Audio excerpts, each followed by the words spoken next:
So I had the absolute pleasure of being invited to speak to a room full of personal trainers and health experts at a brand new expo called Perform X. This event was absolutely insane. It was completely different to other expos that I've been to in the fitness industry. It wasn't just a case of trying some whey protein, walking around in a stringer vest all jacked and tanned. It was actually an event solely focused on helping deliver value to personal trainers and health professionals. So it was an absolute honor to be able to speak there. So there was tons on at the event. There were different stores where you could go in and buy merchandise and speak to some of these influential figures in the industry and brand owners. There were food stalls, there were educational events going on. So tons to see and do, and something that I'll definitely be attending every year moving forwards. So of course I was very excited to deliver my presentation to all of the fitness professionals, but first, the most important order of the day.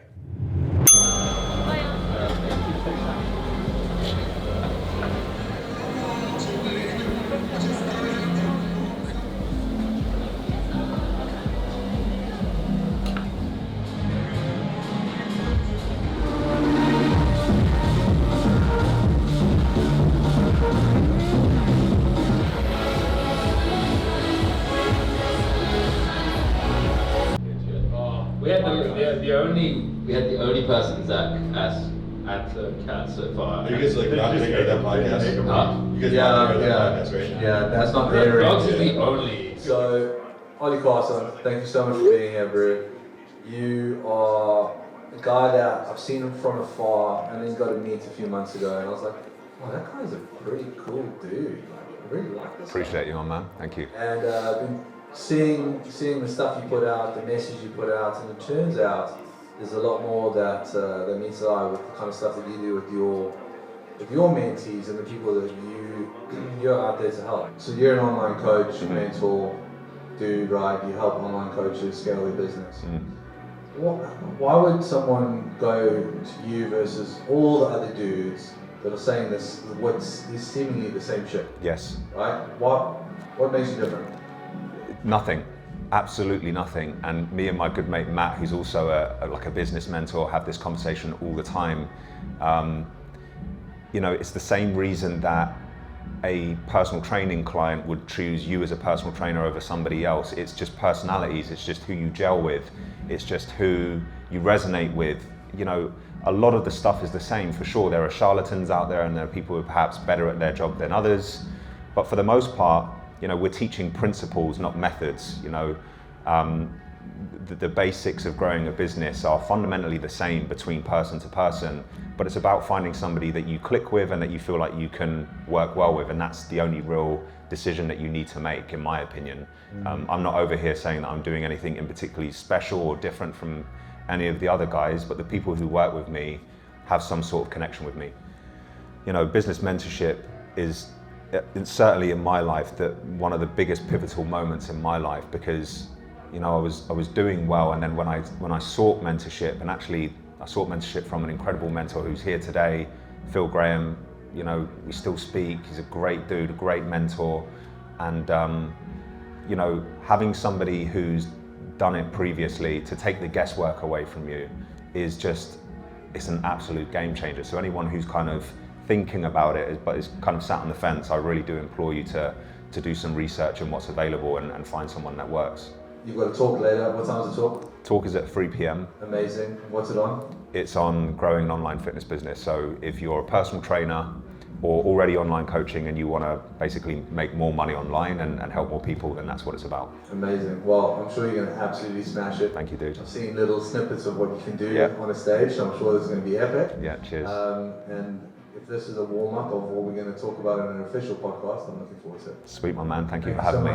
Cheers, Jens, dude. Thank you. That was fun, man. Cheers, dude. Thank you, Brie. Thanks, mate. Brie. No dramas. That was super fun.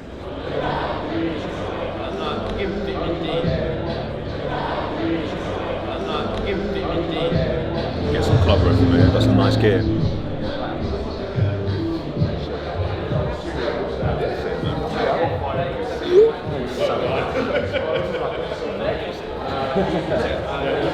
John, like, was able to bring these things up. We were building up on Thursday. He walked past, like, Hyper Rides, all those big brands. Good experience.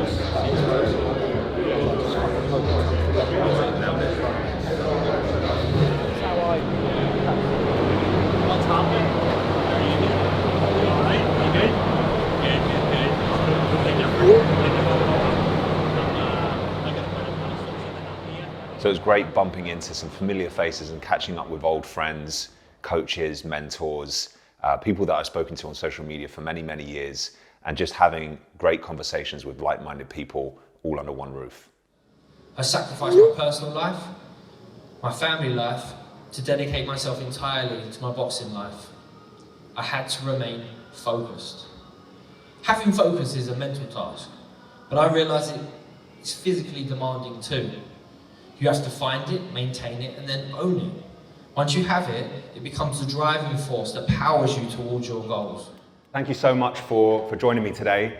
What I really want to speak to you guys about is growing an online fitness business and some of the very practical things that you might want to consider to grow your online coaching business. So two of the biggest problems that the coaches that I work with face is lead generation, so how they get clients to put their hands up and say, I want to work with you, and also their mindset. And mindset can often be one of those things that seems a little bit airy-fairy, it seems a little bit intangible, you can't touch it, you can't feel it, but it has a massive impact on the business that you build. And if you get your mindset right, then you can build an incredibly profitable and impactful business. So let's give this a bash, moment of truth.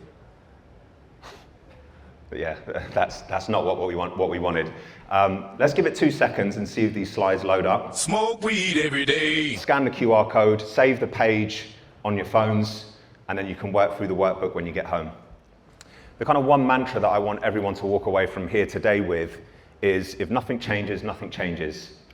So you've come to tons of awesome presentations throughout the weekend, and hopefully taking lots of value from the coaches who've stood before you. But if you don't go away and implement, then nothing will happen, okay? So I really want you to carry the mantra, in particular from this talk, that if nothing changes, nothing changes. So it starts with the 6 inches between your ears. The business that you build, the impact that you have, the freedom that you find for yourself starts with the 6 inches between your ears. So getting your mindset in a good place is incredibly important when it comes to growing a business. So what happens at the start of the client journey? What's the very start of the coaching process? Anyone care to shout out an answer? Say again? Inquiry, application process. Probably one of, from like a sales perspective, one of the most important touch points with your clients is the application process. The reason it's so important is because it's basically the first look on the inside of your business. We really want to try and get our prospective clients on calls. The reason that we want to get them on calls, let's say that your coaching service is £250 per month, for argument's sake, okay?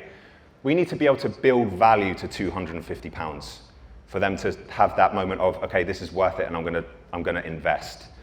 The next part of the process is actually taking payments.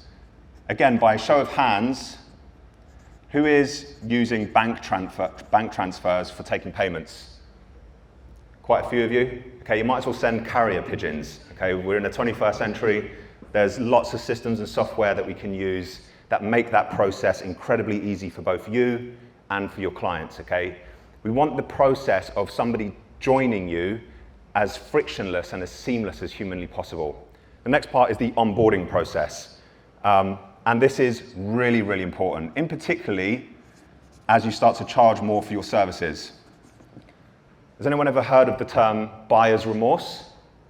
Ever heard of it? Anyone ever had buyer's remorse? Anyone bought something really expensive like a car, drive out the showroom, you're like, fuck, what have I done? Holy shit, my missus is gonna kill me, right? The same thing can happen with your coaching services. And like I say, especially as you start to charge more, we want to reduce buyer's remorse as much as we possibly can. So kickstarting the onboarding as quickly and as professionally as we possibly can reduces buyer's remorse. Then we've got program delivery. How are we delivering the programming? So there are 1,000,001 softwares out there. The best in the world is My PT Hub. Now there's loads of apps out there. You can't go too far wrong with many of them. You know, PT Distinction, My PT Hub, True Coach, Trainerize, Train Heroic, spreadsheets, whatever you want to use. How do you deliver your programming to the coaching clients? Who fucking hates getting WhatsApp messages from their clients at 10 p.m. on a Friday? So why do you do it? The problem with WhatsApp is that we use WhatsApp for our friends and family members. Okay, so we speak to friends, we're in group chats and all that sort of stuff. We want to see what's going on the weekend. So we don't turn the notifications off on WhatsApp. But then your clients are WhatsApping you So even if you've got really strong boundaries in terms of, right, I'm not going to reply to that message at 10 p.m. tonight, I'll get back to them tomorrow in my working hours, it still niggles away in the back of your head if that message comes through, doesn't it? Still gets to you. So remove your WhatsApp from your coaching process, okay? Use something like Voxer, turn the notifications off, and only go into the app when it's time to speak to clients.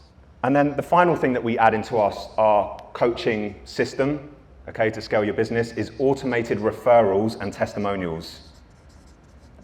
Who here sucks at asking for referrals and testimonials? Most of us. We're so bad at it, okay? I don't know what it is, but if you're using Aweber or MailChimp or whatever to onboard your clients, then we just put an email in at sort of week 10 or week 11 that says, hey, absolutely loving working with you so far. Would you be so kind as to recommend any friends or family that would benefit from the coaching? I'll give you 50 quid for everyone who signs up, for example. Also, if you click this link, can you just record a quick video testimonial for me if you're enjoying it and let me use it for my socials? Okay, and then you're getting referrals and testimonials on autopilot while you sleep. Bird's eye view, does that make sense of all the systems and software and processes that you need to grow an online coaching business? Pretty straightforward stuff, okay? Thank you. Thank you very much for listening.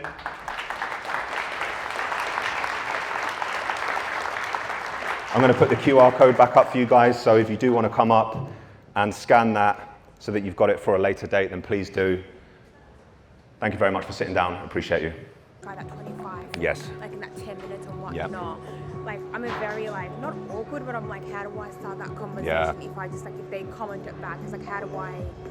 Like, don't overthink it is the first thing I would say. Okay. Like, I really implore you right now, like on your break, go and do a couple of reactions on your followers. Okay. And just see what happens. Okay. Because it's like mind-boggling. It's so simple that it's Yeah. mind-boggling. People will just respond and go, like, depending on what you're reacting to. So like, if you watch somebody's story and let's say they put a picture of their dog, Yeah. and you put love heart eye emojis, like, oh, cute dog, and they go, oh, he's so cute, and you go, so cute. Yeah. It's rapport building, it's starting conversations with people. They might go, oh, so you're a personal trainer. You know, you don't know where it's going, but that's why it's a numbers game. You do 25 of those a day. Yeah. Not all of them are going to transpire to be clients, but some of them will come back and you'll Yeah. have good conversations and you'll find out if you're a good fit or not. You know, but it's a nice, as long as you're willing to commit the time, it's an organic way of getting leads, isn't it? Okay. Rather than waiting for everyone to come to you all the time, it's being a bit more forthcoming. So when somebody's making a decision about who they want to work with, it's who's the cheapest, who do I feel like I'd get on with, and that's kind of it. If you've got something completely different to this chap over here, yeah, I do personal training, but I also do full nutritional support, all of your programming, we have a weekly video check-in, we do whatever, X, Y, Z. All of a sudden, you're not in the same market space of him, okay, because your product isn't comparable to his. So your price point is largely irrelevant. Also, what happens in your prospect mind when you charge more than him? What do they think about your service? Yeah, it's more premium. Yeah, it's more premium. It's an instant judgment that we make, right or wrong. We think that if there's a higher price, it's a better service or it's a better thing. You're time skint. Yeah. You're not money skint, you're time skint. So the thing that you need is time. So how do you create time in your business? Hybrid offers, small group PT, identify clients who would be a good fit working together. Now, like, and again, if you want to frame it so you're doing them a solid, you just be like, dude, my sessions are normally £60 an hour, as you know, but actually you'd be great working with so-and-so, they've got similar goals as you could train at the same time, and rather than you paying 60 an hour, you're now only going to pay 40, so now you're making 80 for that hour, but you've got an hour back as well, so like, it's like a no-brainer, right? So start thinking about how do I get time back? Cool. But then if a client messages 5 different online coaches and someone says they charge 120 while I say I charge 200, are they not more likely to go for the? Not necessarily. And do I not have to provide something extra for that No. extra amount? no, not at all. And quite often we think that people are fishing around or shopping around. Yeah. And at the end of the day, if somebody's shopping around and basing their decision on the price, then they're probably not the kind of client that you want anyway. The people who shop on price usually expect the most, demand the most from you, they're the most time consuming, they're the like energy vampires, I call them. Most people who inquire with you will be watching your stuff and kind of resonate with you for whatever reason. Maybe it's the content that you put out, and they haven't even spoken to another online coach. So don't put yourself in other people's pockets is what I would say. Look, you don't have to be £100 an hour more expensive than the other trainers in your gym, but 5-10 quid an hour more, yeah, you should 100% be more.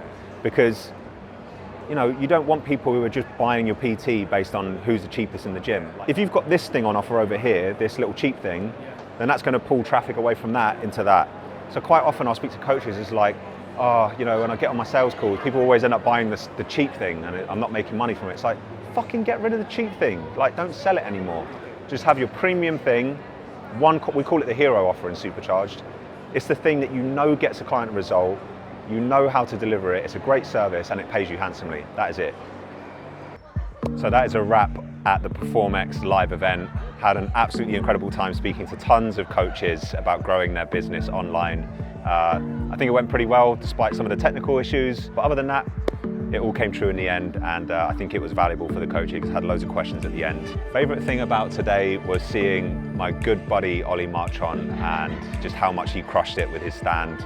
They literally do everything so incredibly well, so that was kind of inspiring for me, and that was probably the best part of today. So yeah, super happy. Now going to jump in the new Batmobile and head home and chill out.